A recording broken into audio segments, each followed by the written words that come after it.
Hey friends, today it's time for some more bad science. Notice, however, we're getting festive around here. The holiday season is coming upon us, so did a little decorating here to liven the place up. So what I'm going to talk about today is a little different. I thought I would talk a bit about what I consider good practice for science communication on YouTube. Yeah, and I'm going to do that by highlighting what I consider to be some perniciously terrible practices that are really common among people who are talking about promoting science and skepticism and all these wonderful things that I wholeheartedly support. So let me say up front, though, that this is my personal opinion. I'm a very small fish in the YouTube seas. You could say, well, you have hardly any followers, so why should I care what you think? And that you'd be perfectly legit in saying that. I'm just going to be listing some of the things that drive me nuts when I see them in various science and skepticism channels on YouTube. So the thing is, this is a medium that's much better at promoting social interactions than communicating scientific information or educating people. So, it's not to belittle the social side at all. That's important. But, YouTube has got a lot of like giggling fascists as well as chatterboxes and only a scattering of really good information. And some of that information, like science, it's really hard to get across. It's non-trivial stuff. So what I'm going to say is that I have a list. This is my personal list of things that when I see them on a YouTube channel, they throw up big red flags and make me think, well, maybe I don't want to follow this person at all. Again, personal opinion. Some of these red flags, for me, might be big go signals for you, but we'll see. So here's my general list of bad science communication practices.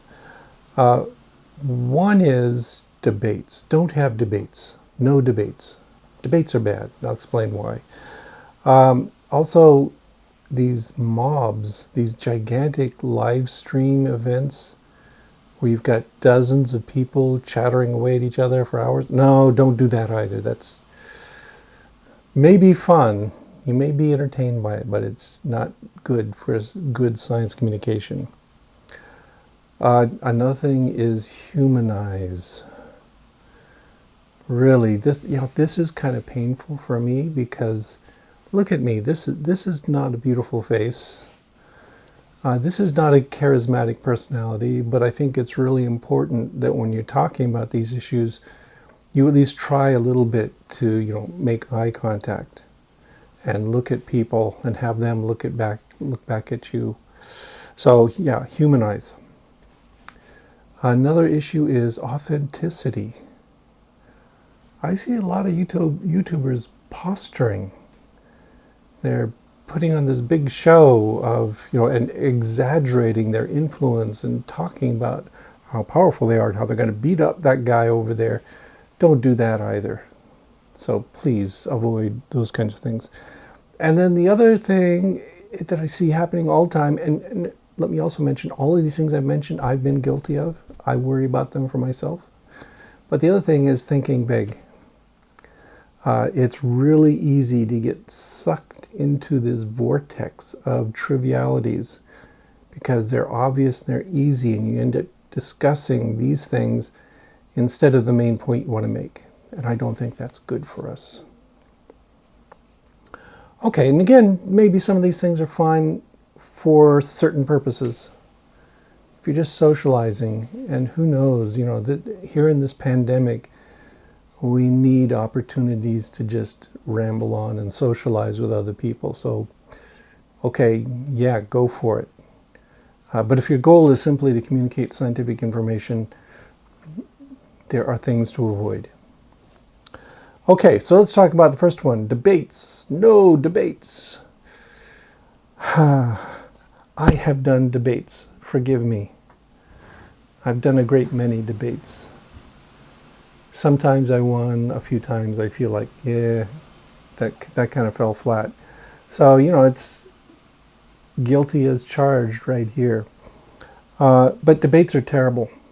Consider this, okay? You've been invited to give a talk on some important scientific issue about which you are knowledgeable, and they tell you you've got an hour, which is kind of typical for this kind of conference event or whatever. You're going to go there and you're going to talk for an hour about something you're really keen on, like, say, Evo Devo or whatever. And then the organizers tell you, well, we've decided it's going to be a debate. So your hour is now instantly cut in half to a half hour. You have just lost lots of opportunity to talk about something you love to talk about. And worse, the other half hour is being given over to a fool who is going to babble foolishness for his half hour. Okay, we're not done. It gets worse. Because in the context of the debate now, you've got to address that stuff. The fool is totally confident, and he's just going to sit there and blandly and happily assert all kinds of crap at you, and you are now going to spend your precious half hour trying to shovel up the garbage that he's been spewing. That's your job. So you lose a lot when you go to do a debate. So don't do debates. It's that simple. Okay, now the temptation with a debate is you're thinking, oh, well, but people love debates. They love the spectacle. They love the battle. You'll get an audience. Maybe you'll convert somebody. No, you'll never convert anyone with a debate. But anyway, you're tempted to do this because of that. No, just don't. It's a waste of your time. Instead, tell the organizer, no, I want to talk for an hour about this really interesting subject. And do that. I don't want to waste time with that fool over there. So do that. Remember, do that. Okay, and another point I wanted to make is, when you do this, why are you sharing the stage with, for instance, a creationist? It's because the creationist wants it. The creationists are the ones who demand the presence of a scientist on the other side of the podium. You will never find a scientist saying, oh yeah, I'd be happy to speak. Could you please find a creationist to consume half my time and somehow validate my position? No, that's not what scientists, it's what the crackpots do. Okay, next point, no mobs. What do I mean by no mobs? I've noticed there's this other phenomenon that's really popular on YouTube. This free-for-all chaos of endless live streams. So you invite a half dozen or more intelligent people to share the screen with you and to talk about serious matters. Okay, we're good so far. A small live stream with a focused topic, great, no problem. But then what happens is somebody has the smart idea of inviting some loony crank into the live stream to liven things up, add some entertainment value, make it more fun. We can bash on that nitwit is kind of what they're doing. For a while back, when I first started playing around on YouTube, I got into the Great Debate Community, they were called. They've since imploded, but it was something called the Great Debate Community, and there were bits and pieces of it that were great because there were smart people participating there, so you'd get on and you'd have a good conversation about real issues. But then what would happen is they'd invite some nitwit like that creationist G-Man to appear, or he'd just barge in, whatever. and everything would disintegrate. It would just fall apart. It would turn into pure spectacle. I mean, what you have to imagine is this is like you got a big conference of Labrador retrievers, and somebody lets a squirrel loose in the room. It's just, phew, everything's gone. You're wasting time. So, yeah, so avoid those things. Also, many of them, they just get longer and longer. Seriously, 4 hours, 6 hours, 10 hours of people going back and forth in these long-winded conversations, which are often poorly focused. Who's got time for that? I'm not ever going to watch those.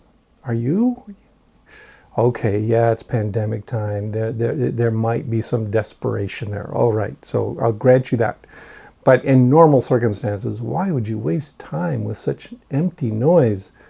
So, yeah, avoid those mob events. They're just not an environment conducive to communicating information. Okay, the third point up there is humanize everything.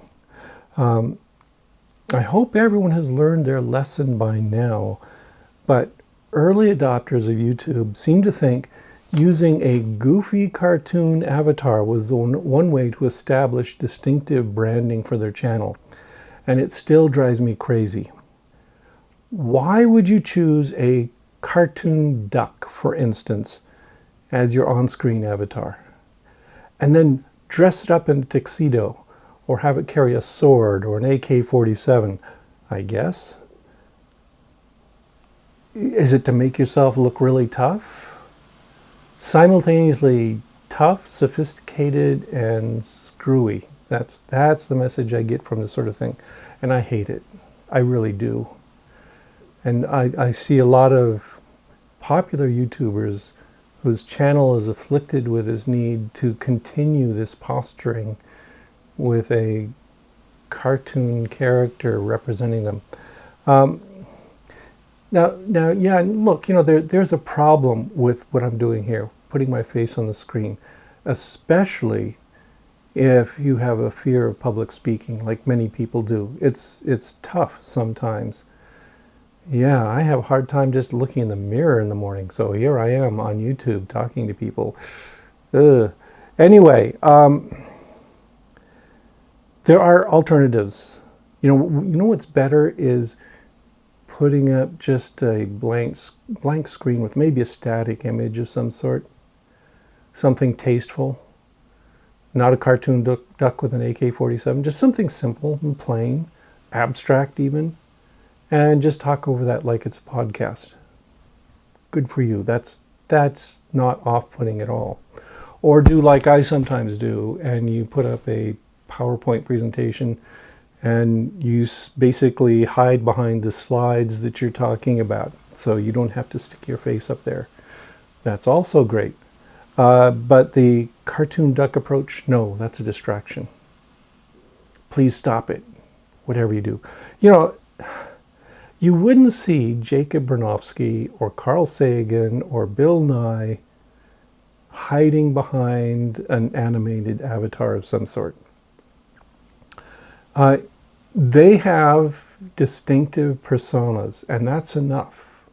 You know who they are when you see them. You know who they are when you listen to them. Cultivate that rather than the artifice of this phony, it's always bad animation on the screen. Even if you're not particularly handsome or charismatic, look at me. You see, that helps connect with your audience. One of the things I really missed during this pandemic is teaching directly to students. Where I can see them eye to eye and we can get to know each other, somewhat personally, at least, know who they are, what their character and personality is like. And they can do likewise with their instructor. All that stuff really helps teaching.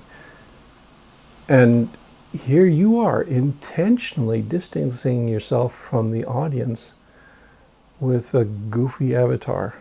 Ooh. Okay. Here's another point. The authenticity question. This is a big problem. So a cartoon duck is not a great choice, but pretending to be a cartoon King Kong who crushes his enemies, that's worse, right? Pretending to be so much more powerful than you are is a really big annoyance here. We also see it in the naming. Naming yourself the amazing skeptic or the great atheist or the warrior scientist or whatever. Don't do that either. Be yourself. Be a human being. Don't pretend to be more than you are. I see those kinds of phony names, and immediately what I think is the name of that person is the great bloated balloon of pompous self-regard. It's just, no, don't do that. That's, again, distancing yourself. Here's a specific example. Maybe you've heard of this guy.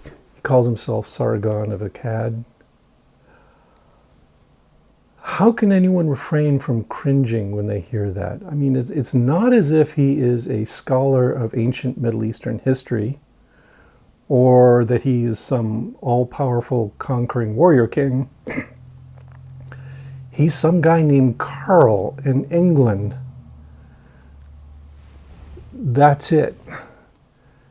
Immediately the authenticity evaporates when you see that name appear on there. And I sometimes wonder if he lies awake at night regretting his choice to put on this ridiculous persona for his YouTube channel, which then grew undeservedly popular. But no, he's probably not worried about it. Self-awareness isn't one of his strengths. Anyway, last point here is think big. Think about the perspective you're taking. So you got sucked into a debate, okay? Or you're doing a live stream with a couple of clowns. Or you're making a reaction video vivisecting someone's terrible opinions. Oh yeah, I have been there. Trust me, I have been there. Then as you're going along, you notice an error in the other person's presentation. They misspelled there. Ooh, gotcha. Or that's a post hoc ergo propter fallacy. There was a reason you memorized that long list of logical fallacies and their Latin names just so you could zing someone with them. And you may be right. You may be totally right. You may have caught them in an outright error. You can't help it. I mean, because human brains constantly make logical fallacies because human brains do not naturally operate logically. So, this is an easy target. It's so satisfying to catch someone in some silly logical error. And so we indulge in it, okay? However, unless that's the whole of their position, you have to ask yourself, is pointing out that they made an a priorism really worth it in an argument? Is it an effective way of addressing the larger issue? Again, if it's the central point in their whole argument, yeah, go after it. But so often we just sort of gleefully jump on little errors and think, yeah, now we win. I point out this tiny flaw in their argument, therefore their whole argument is invalid. That's also one of those logical fallacies, isn't it? So let's not do that. You may be dealing with someone who, for instance, thinks the Big Bang is a lie. And you catch them in this little fallacy, and suddenly you are off target. The issue you should be addressing is the errors in gross understanding of the physical universe that is wrapped around their point. Deal with that. Deal with that big picture first. That's the most important thing. So I see this a lot in amateur skeptics. They've got that list of fallacies in their heads, and they're just constantly monitoring sentences for patterns that fit the fallacy, losing sight of the fact that their opponent is proposing that all of modern science is wrong. That's what you have to deal with. not the little bitty pieces that make up the collection of errors that are behind their position. You got to go after the big picture every time.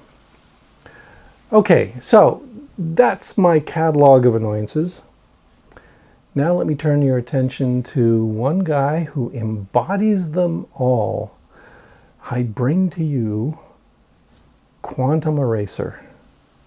And look, he's already broken rule number 4 with that name. So I never heard of him until I saw him advertising a confrontation with me on YouTube. It was odd. I didn't know who he was. I had never scheduled anything with this guy. But here he was advertising that he was going to beat me up on YouTube.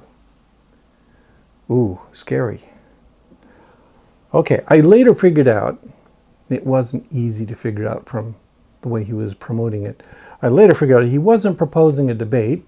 Good on him. That's rule number 1, and I wouldn't accept anyway.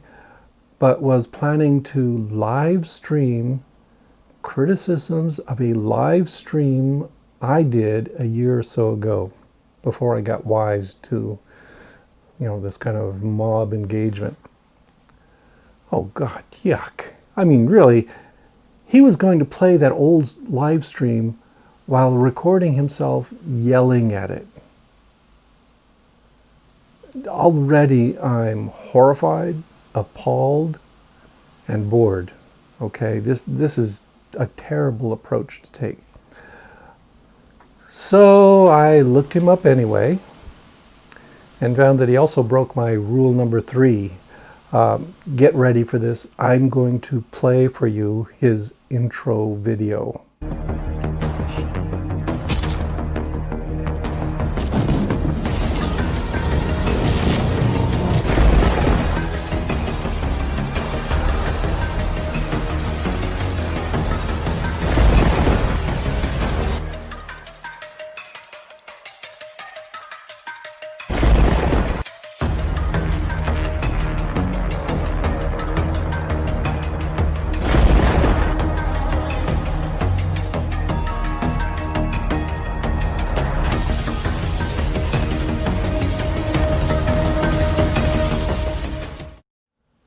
See what I mean? You've got to be kidding me. Okay, he portrays himself as a scary, chromed skeleton robot with glowing green eyes and a big gun crunching skulls beneath his feet. Really? Somebody is overcompensating or something. I mean, really, when you see these two visuals, which one do you think is probably totally badass and unafraid to discuss the ideas? The schlubby, plain old guy who's appearing on YouTube, or the cartoon killer robot? Do I even need to ask? Okay, so that's pretty pathetic, although amusing, very amusing that he would portray himself that way. But what this QuantumEraser bozo does, and it seems like it's all he does, is basically talk over entire overlong and tiring live streams, interrupting to make silly assertions. And obviously, in this case, I wasn't there to rebut what he was saying. Makes it pretty safe. It's like a debate where your opponent doesn't show up. That's what he's doing. So, purely for context, I'm going to include one short segment. Really, this thing is an hour and a half long. I'm going to just throw in a teeny tiny bit. So this is one short segment in which I discuss the chromosome 2 fusion in humans. And I introduce this concept of synteny, in which we map and compare the gene content of chromosomes, which I think provides pretty good evidence that human chromosome 2 is the product of a fusion of chromosomes 2A and 2B in an ancient primate ancestor. Okay, so here I go. It's a totally trivial thing to do. You just use an sample and you can get in there and you can compare, the details of chimpanzee and human chromosomes, and they line up. So I don't even see how anyone can make this argument against it anymore.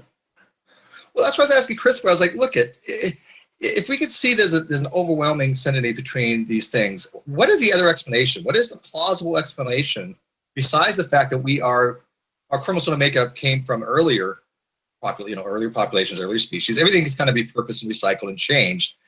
But there's such a degree of relationship between us and chimps that's undeniable. Yeah. Well, and further, why are they arguing with it? Because, you could imagine if you were a believer that God just did it that way. And why do you have to go around denying the physical evidence that's out there? I mean, all right. Yeah, so that's my horrible, offensive contribution to that live stream. There I was, just talking about something that I consider really basic. QuantumEraser listened to that, and then he summarizes my point, which sort of means I guess he understood it, but his answer to it is, we're laughing at the evidence and you.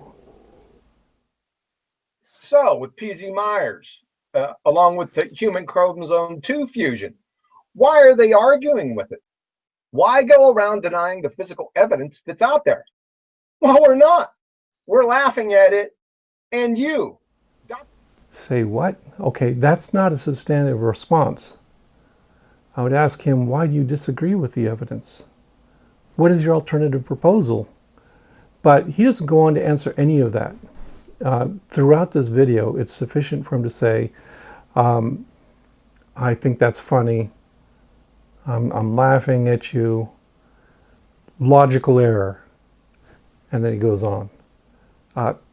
Whoa, that's not good. That's terrible technique for discussing a point. Okay, so let's go on. Here he's got a little clip where he's talking about my logical errors.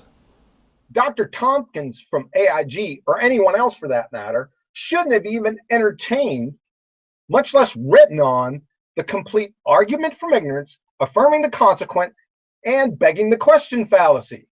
The Triple Crown. Congrats. Okay, that's my number 5. It's worse than my number 5.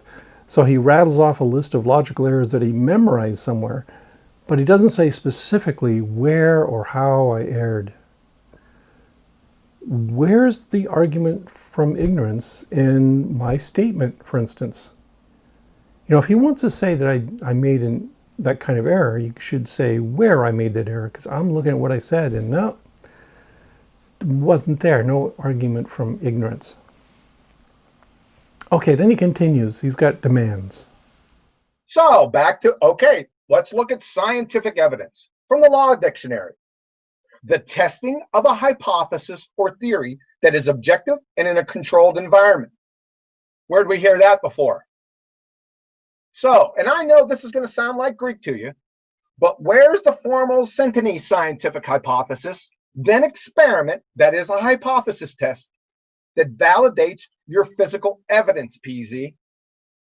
And since there are 2 hypotheses in every experiment, like we just went over, or hypothesis test, post the null hypothesis that was rejected or falsified. Okay, this is a fairly easy demand to meet, and I'm surprised that he didn't get it from what I said, since he's such an expert at science. Anyway, here's the argument. So if chimp chromosome 2A has genes A, B, C, and chimp chromosome 2B has genes X, Y, Z, then what I would predict if there was a fusion is that human chromosome 2 would have genes A, B, C, and X, Y, Z lined up on the chromosome. That would be Centene that we'd identify. Okay, that's straightforward. And I would further say that, well, I'll make this prediction and I'll test it by looking at the sequence. And if I find A, B, C, X, Y, Z, my hypothesis is supported. If I find elemental PQ, then my hypothesis has been refuted. I'll have to look for some other explanation. Okay, pretty straightforward. That's a really easy kind of hypothesis and experiment and interpretation to do. And I even told him in that little segment how to do the test. That is, just get on the NIH database, use the tools that are freely available there, and do the search yourself. And yeah, you need a little bit of know-how to do it, but it's not too challenging, especially for a super science guy who's challenging all of physics and biology. Okay, but here's his answer to that. Audience tip, don't hold your breath, because they don't, never, and never will exist. And remember, no hypothesis equals no experiment, which equals no science. So, okay, he says it won't be done, but my simple, easy test has been done. The hypothesis is supported. You can replicate it with a little know-how. It's not that hard. But wait, notice what I have done, the mistake I have made. I have broken rule number 5 myself. I've been drawn into an argument over trivial details, false assertions by QuantumEraser, and trying to defend a truly simple and obvious scientific test that he refuses to accept. Step back. Look at the big picture. This is from the About section of QuantumEraser's YouTube channel. And I'll just read this amazing statement to you. Here's his purpose in his channel. You will be watching and experiencing an amazing channel pulverizing in excruciating detail the heliocentric spinning ball space monkey religion and pseudoscience. In all those clips I showed, there was no detail. Nothing was getting pulverized. He continues in this video with this set of assertions. That's all you can say about them. They're assertions. There's not even evidence or logic behind them. So here's a clip of him denying basically every piece of scientific evidence ever. all this nonsensical buffoonery, chromosome 2 fusion, is just another fiasco in the never-ending post-hoc observation parade of repackaged evolution fallacies, vestigial structures, junk DNA, ring species, fossils, punctuated equilibrium, Piltdown Man, Lenski's E. coli. Yeah, I'm still laughing, by the way. To establish this: universal common descent, or the tree of life. So this is what I mean by big picture. This is a guy who denies evolution. He thinks the Earth is flat, and he believes he can dismiss good scientific evidence, like Lenski's bacterial evolution experiment, by laughing at them and calling them logical fallacies. Yeah, you can point at anything, laugh, and say logical fallacy, but that doesn't mean that it is. He doesn't even try. It's kind of pathetic. Instead, he's just braying at the screen with a couple of people who approve of his views right alongside him. So he doesn't actually address any scientific points. So you know what we can do with this guy? Here's what we do with Quantum Eraser.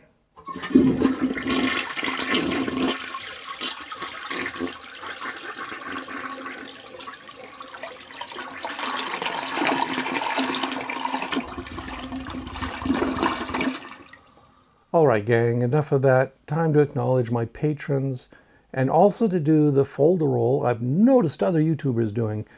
I ask that you like and subscribe, clicking on those little doodly knobbers down below, which apparently will magically increase my channel's popularity. We must obey the demands of the algorithm, the holy algorithm, so please do so. I will appreciate it so much. Since as a little nobody, YouTube otherwise will not mention my name to others searching for wisdom about science and evolution and the shape of the Earth, instead gracing twits like QuantumEraser with its favor. Take that tiny step if you feel like it. Also, if you want to go a step beyond, you can support me more directly by joining my Patreon at http:// patreon.com/PZMyers. Spell it correctly, PZMYERS. I'm cheap, really. I have tiers as low as $1 donation per month. I'm hoping to make up for the low profit margins and volume, like a good capitalist.